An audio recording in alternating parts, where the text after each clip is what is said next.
The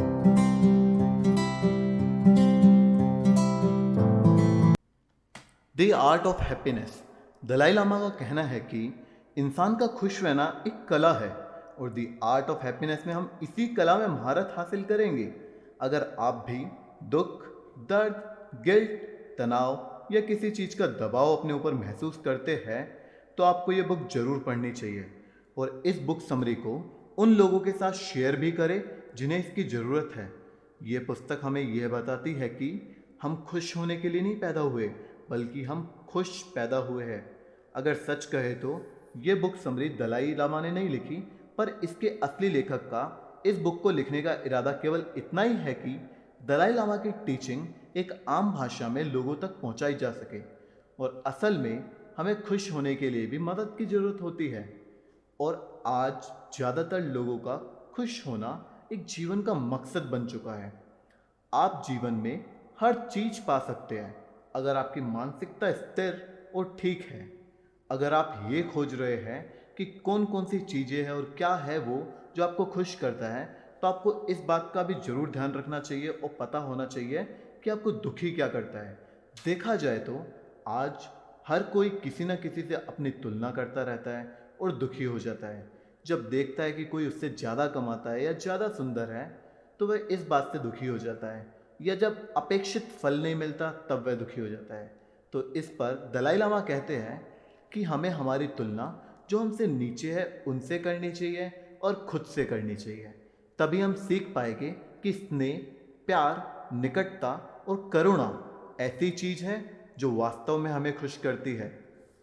खुशी के बारे में आप इतना कुछ सोच लेते हैं, इन कभी क्या आप खुश रहने का प्रयास भी करते हैं? या कभी आपने सोचा भी है कि आपको असली खुशी कब मिलती है?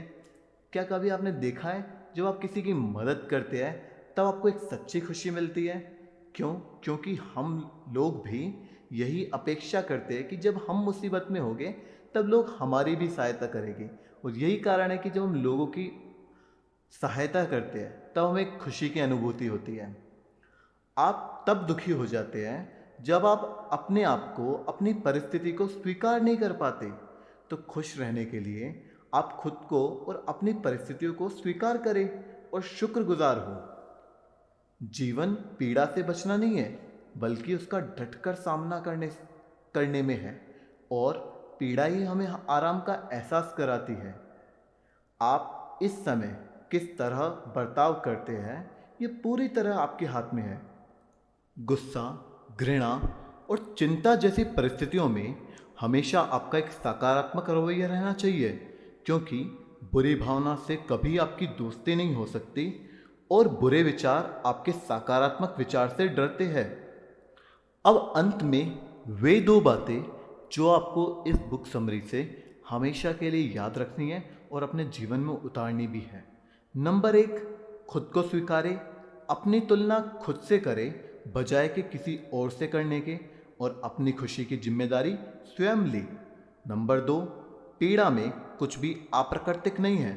शांत रहे और शांत रह के सब कुछ स्वीकारे और समझे कि जीवन कभी एक सा नहीं रहता और हर विपत्ति का समाधान आप शांति से कर सकते हैं।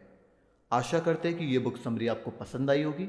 ऐसी और भी बुक समरी सुनने के लिए या आपकी कोई पसंदीदा बुक समरी है तो हमें कमेंट करके ज़रूर बताएं या हमारी ईमेल आईडी पे मेल करके हमें बताएं। धन्यवाद।